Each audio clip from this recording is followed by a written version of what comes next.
નમસ્કાર, ગુજરાત ન્યૂઝ સાથે હું છું ધ્વની। સૌથી પહેલા જોઈએ હેડલાઇન્સ।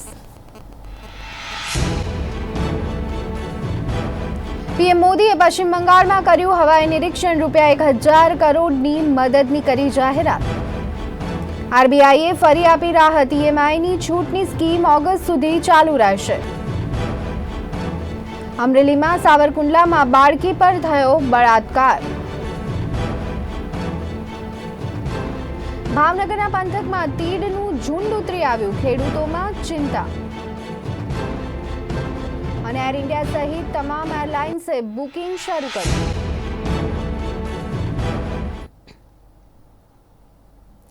અને હવે જોઈએ સમાચાર વિસ્તારથી। સૌથી પહેલા વાત કરીએ જૂનાગઢની, તો જૂનાગઢના કેશોદમાં વધુ 3 કોરોના પોઝિટિવ કેસ આવ્યા છે। કેશોદમાં એક જ પરિવારના 3 લોકોને કોરોના પોઝિટિવ જોવા મળી રહ્યા છે। મુંબઈથી આવેલા 2 મહિલા અને 1 પુરુષને કોરોના જોવા મળી રહ્યો છે। જૂનાગઢમાં કોરોનાના કુલ 17 કેસ છે, જેમાં 4 દર્દી સાજા થયા છે। 13 દર્દી જૂનાગઢ સિવિલમાં સારવાર હેઠળ છે। આજ અંગે વધુ વિગત સાથે અમારા સંવાદદાતા દિવ્યકાંત ભુવા અમારી સાથે જોડાઈ ગયા છે। જી દિવ્યકાંત। ધ્વની, જૂનાગઢ જિલ્લાના કેશોદમાં જે 3 દર્દીઓ કોરોના પોઝિટિવ આવ્યા છે, તેમાં 2 મહિલા અને 1 પુરુષનો સમાવેશ થાય છે। આ તમામ જે લોકો છે એ મુંબઈ કાંદીવાલીથી જૂનાગઢ આવ્યા હતા અને જૂનાગઢથી કેશોદ ગયા હતા। એટલે 7 લોકો જે છે કેશોદમાં ઉતર્યા છે અને 6 લોકો જે છે એ માંગરોળમાં ઉતર્યા છે। કેશોદમાં જે 6 લોકો આવ્યા છે તેમાંથી 4 લોકોને કોરોના પોઝિટિવ આવી ચૂક્યો છે। એટલે ક્યાંક ને ક્યાંક ચિંતાનો માહોલ છે અને મુંબઈથી આવેલા લોકો જે છે તેમની તબીબી ચકાસણી પણ કરવામાં આવી રહી છે। જી જોવા મળી રહ્યું છે, કારણ કે અત્યાર સુધી આપણે જોતા હતા કે પ્રમાણમાં ઓછા કેસ જૂનાગઢમાં હતા, પરંતુ હવે ધીરે ધીરે કેસમાં વધારો થઈ રહ્યો છે। ત્યારે તંત્ર કેટલું સતર્ક જોવા મળી રહ્યું છે અને કેટલું તૈયાર જોવા મળી રહ્યું છે?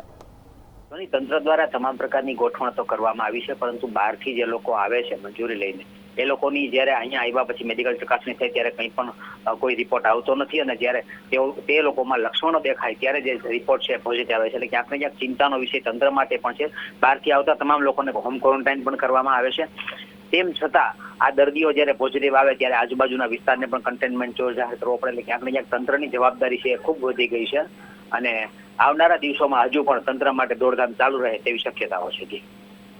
ધન્યવાદ અમારી સાથે જોડાવા બદલ અને સમગ્ર મુદ્દા પર માહિતી આપવા બદલ। તો કેશોદમાં એક જ પરિવારના 3 લોકોનો રિપોર્ટ પોઝિટિવ આવ્યો છે। કોરોના રિપોર્ટ પોઝિટિવ આવ્યો છે। જૂનાગઢના કોરોનાના કુલ 17 કેસમાંથી 4 દર્દીઓ સાજા થઈ ગયા છે।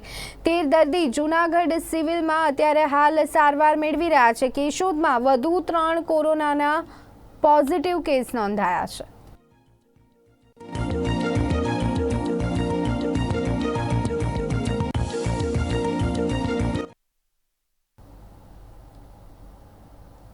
તો દેશ પર જાણે કે એક પછી એક આફતો આવી રહી હોય તેમ લાગી રહ્યું છે। એક તરફ કોરોનાની મહામારી, ત્યારે બીજી તરફ બંગાળની ખાડીમાંથી આવેલું સદીનું સૌથી તાકાતવર વાવાઝોડું અમ્ફાન પશ્ચિમ બંગાળ ઓરિસ્સામાં વિનાશ કરીને બાંગ્લાદેશ તરફ આગળ વધી ગયું છે। તેના કારણે આસામ, અરુણાચલ પ્રદેશ અને મેઘાલયમાં શુક્રવારે ભારે વરસાદ રહેવાની શક્યતા છે।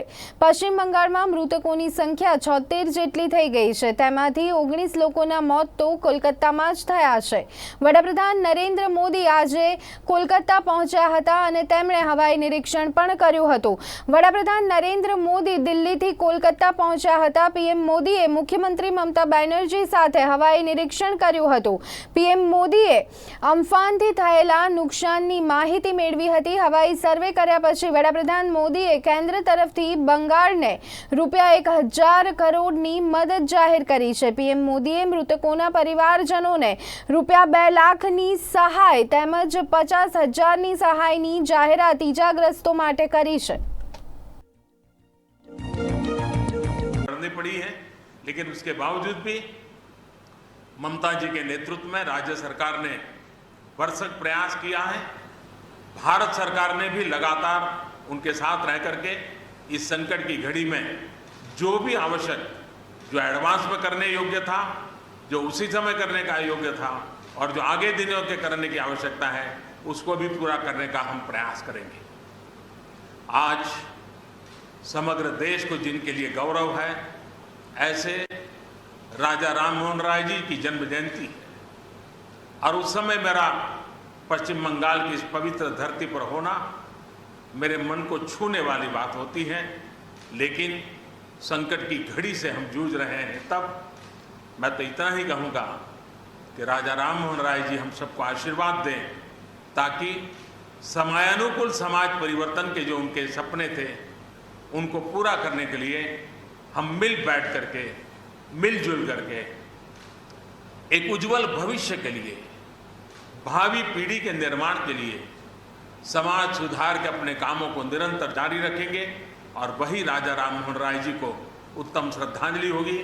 मैं मेरे पश्चिम बंगाल के सभी भाइयों बहनों को विश्वास दिलाता हूं कि संकट की घड़ी में पूरा देश आपके साथ है। भारत सरकार कंधे से कंधा मिला करके आपके साथ आने वाले सभी कामों में खड़ी रहेगी। इसी संकट की घड़ी के समय आप सबसे मिलने आया हूं, लेकिन कोरोना वायरस के कारण सब नागरिकों से तो नहीं मिल पा रहा हूं। मन में एक कसक तो रह जाएगी। यहां से मैं आज उड़ीसा की ओर जाऊंगा और वहां भी हवाई निरीक्षण करूंगा, वहां के माननीय मुख्यमंत्री जी से, वहां की सरकार से बातचीत करूंगा। मैं फिर एक बार पश्चिम बंगाल की इस दुख की घड़ी में मैं आपके साथ हूं। जल्द से जल्द आप इस संकट से बाहर निकले, इसके लिए मैं पूरी तरह आपके साथ रहूंगा। बहुत बहुत धन्यवाद।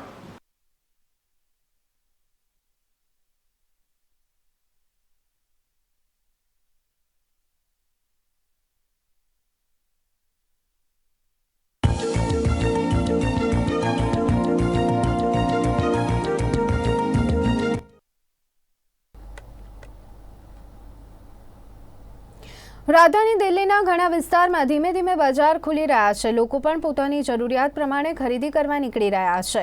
રાજધાની દિલ્હીમાં લોકડાઉનના નિયમોમાં ઢીલ મળવાથી લોકો ઘરની બહાર નીકળ્યા છે। રસ્તા પર વધુ સંખ્યામાં વાહનો દોડતા ટ્રાફિક જામ જેવી સ્થિતિ જોવા મળી છે। દિલ્હીમાં ભારે ટ્રાફિક જોવા મળ્યો હતો। લોકડાઉનના નિયમોમાં ઢીલ મળવાથી હવે ધીમે ધીમે બધું પહેલા જેવું થતું જઈ રહ્યું છે। જો કે સોશિયલ ડિસ્ટન્સનું પાલન થતું ક્યાંય પણ જોવા નથી મળી રહ્યું।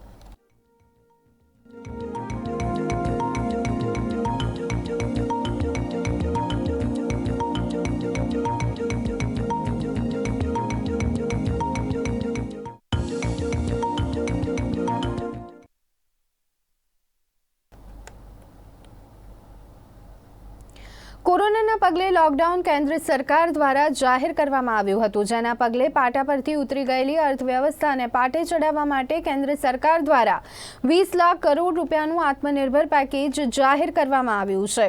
જેના અનુસંધાને નાના ધંધા ઉદ્યોગોને કેન્દ્ર સરકાર દ્વારા 1 લાખ રૂપિયાની લોન આપવાની જાહેરાત કરવામાં આવી છે। આ લોન માટેના ફોર્મ વિતરણ પણ ચાલુ થઈ ગયા છે। સરકાર દ્વારા કરાયેલી જાહેરાતના પગલે ગુજરાતના તમામ શહેરોમાં લોકો ફોર્મ લેવા માટે લાઈનો લગાવી રહ્યા છે। જો કે લાઈનો પણ એટલી લાંબી હતી કે લોકો સોશિયલ ડિસ્ટન્સિંગનું ભાન પણ ભૂલ્યા હતા।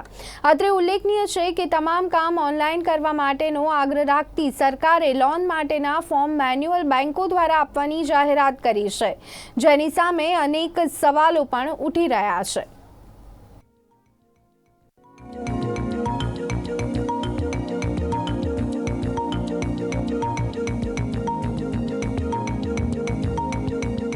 ફોર્મ વિતરણ તો 21 તારીખે ચાલુ થયું અને એની પ્રોસિજરમાં એવું છે કે જે ધંધાદારી વ્યક્તિઓ છે અને જે નાના વર્ગના કર્મચારી એ છે માણસો, જેમ કે રિક્ષાવાળા છે, એમને જે 2-3 મહિના જે તકલીફ પડી છે એને પહોંચી વળવા માટેની આ લોન છે। એ નાના કારીગરો અને એ મજૂર શ્રમ મજૂરોને જે આ લોન એ લોકોને ઘરમાં જે તકલીફ પડી એના માટે આ લોન આપવાની છે અને એમાં સરકાર 6% વ્યાજ રિબેટ આપશે। છેલ્લી તારીખ 31/8 અને ફોર્મ લેવા તો સવારમાં લોકો લાઈન કરે છે। જોકે એને પહોંચી વળવા સવારમાં ઓછા 200 જણને તો અમે આપી દીધા, બરોબર છે, છતાંય લાઈન ચાલુ જ છે અને એને પહોંચી વળવા માટે અમે બીજા ફોર્મ મંગાવી લીધા છે। અલગ અલગ બેંકમાંથી તેનું ડિસ્ટ્રીબ્યુશન કરવામાં આવી રહ્યું છે। પાછળ જે બેંક છે અત્યારે જે લોકો છે તે આ ફોર્મ લેવાની લાઈનમાં ઊભા છે। ચોક્કસ વડાપ્રધાન નરેન્દ્ર મોદી દ્વારા એક જાહેરાત કરવામાં આવી હતી કે જે પોતાના સ્વરોજગાર માટે ધંધા ચલાવતા હોય કે પછી નાના ઉદ્યોગો માટે લોન આપવામાં આવશે ત્યારે આ લોન માટે અત્યારથી લોકો જે છે તે લાઇનમાં ઊભા રહ્યા છે. અને વાત કરીએ કે આ જે લોન છે તે અલગ અલગ જે કેટેગરીના લોકોને મળવાપાત્ર છે, પરંતુ 31/8 સુધી તે સબમિશન કરી શકાશે. ત્યારબાદ તેને શોર્ટલિસ્ટ કરવામાં આવશે અને ડિસેમ્બરમાં આ તમામ જે લોકો છે તેમને લોનના નાણાં આપવામાં આવશે. તો કહી શકાય કે આ ખૂબ જ લાંબો ગાળો ગણી શકાય, કારણ કે ત્યાં સુધી જે લોકો છે લોકો કઈ રીતે પોતાનો ધંધો રોજગાર ચલાવી શકશે, પરંતુ અત્યારે લોકો ફોર્મની લાઇનમાં ઊભા છે. કેમેરા પર્સન અજય નિલેવર સાથે બ્રિજેશ દવે, અમદાવાદ. તો રિઝર્વ બેંક ઓફ ઇન્ડિયાના ગવર્નર શક્તિકાંત દાસે શુક્રવારે પ્રેસ કોન્ફરન્સ કરી હતી. તેમાં રેપો રેટમાં 0.40%નો ઘટાડો કરવાની જાહેરાત કરવામાં આવી છે. આ કારણે રેપો રેટ 4.40%થી ઘટીને 4% થઈ જશે, જ્યારે રિવર્સ રેપો રેટ 3.75%થી ઘટીને 3.35% કરવામાં આવ્યો છે. લોનના હપ્તા ચૂકવવામાં છૂટનો સમય વધુ 3 મહિના લંબાવવામાં આવ્યો છે. ઓગસ્ટ સુધી આ ફાયદો મળતો રહેશે.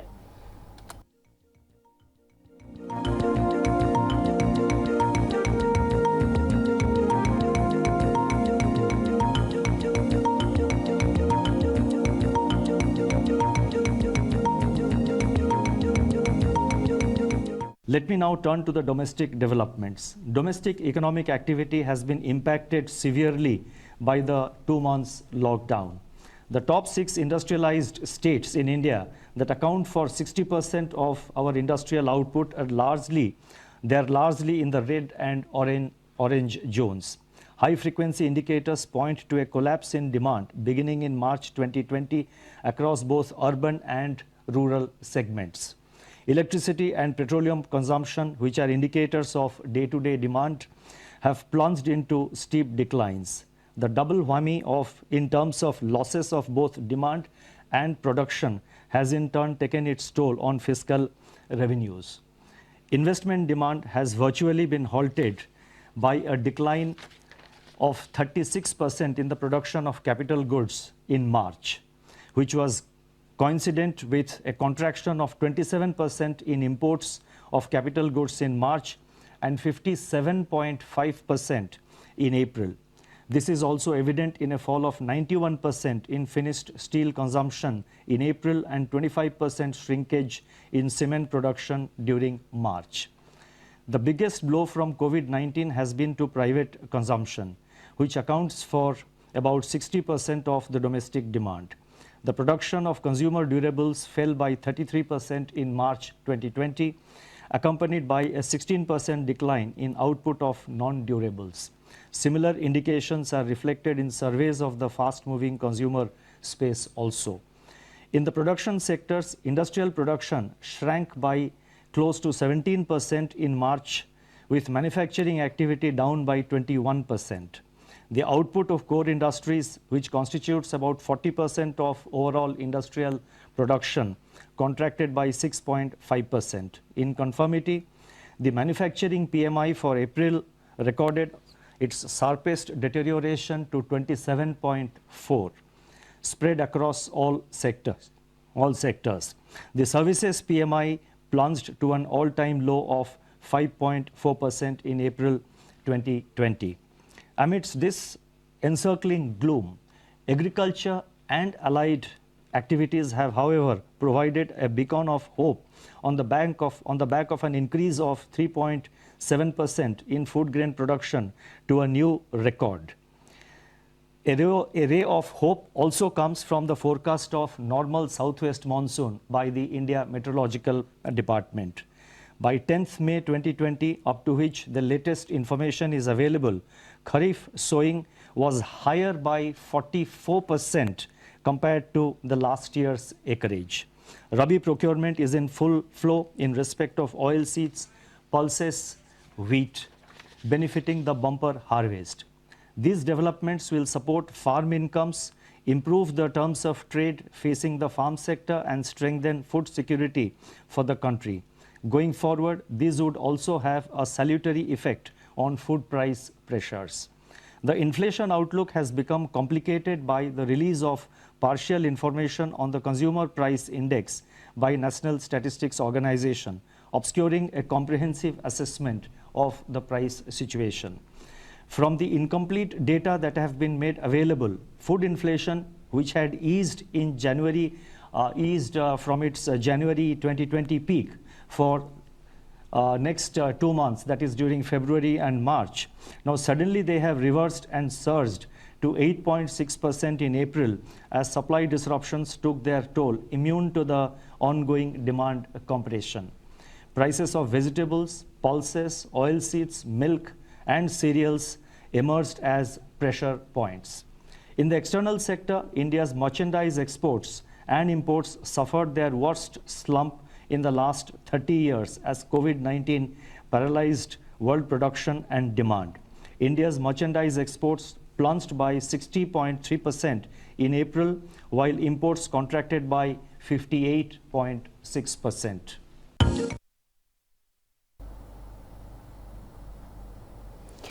તો ભાવનગરમાં તીડનું આક્રમણ જોવા મળી રહ્યું છે. ભાવનગર જિલ્લાના સણોસરા, રંઘોડા, પરવાડા અને ડેડકડી લંગાળા વિસ્તારમાં તીડનું ઝુંડ ઉતરી આવ્યું છે. તીડના આક્રમણથી ખેડૂતોની ચિંતામાં વધારો થયો છે. ઉનાળુ પાકને ગણતરીની મિનિટોમાં સાફ કરી નાખનાર આ તીડના ઝુંડને ભગાડવા ખેડૂતો ખેતરમાં દોડ્યા છે.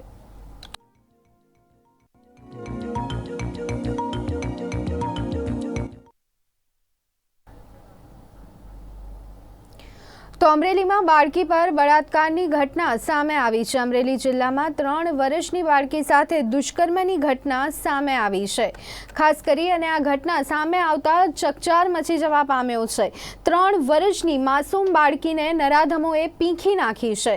નાવલી નદીના પટમાં ઝૂંપડું બાંધી રહેતા ભિક્ષાવૃત્તિ કરતા પરિવારની 3 વર્ષની દીકરીને નરાધમોએ પીંખી નાખી હતી.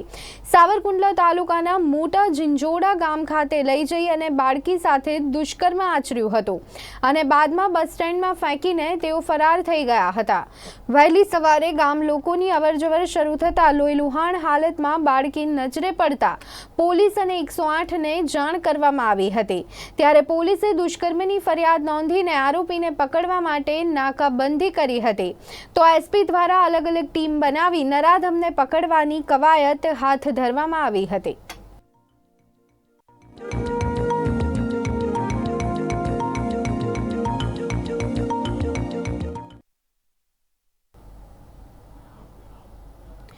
તો રાજકોટના કુવાડવા હાઈવે પર ટ્રકમાં આગ લાગવાની ઘટના બનવા પામી હતી. કુવાડવા હાઈવે પર મેંગો માર્કેટ નજીક ટ્રકમાં ભીષણ આગ લાગી હતી. ફાયર ફાઈટર દ્વારા ઘટનાસ્થળે પહોંચીને આગ બુઝાવવામાં આવી હતી. આગ લાગતા લોકોમાં નાસભાગ મચી ગઈ હતી. જોકે સદનસીબે કોઈ જાનહાનિ થઈ ન હતી.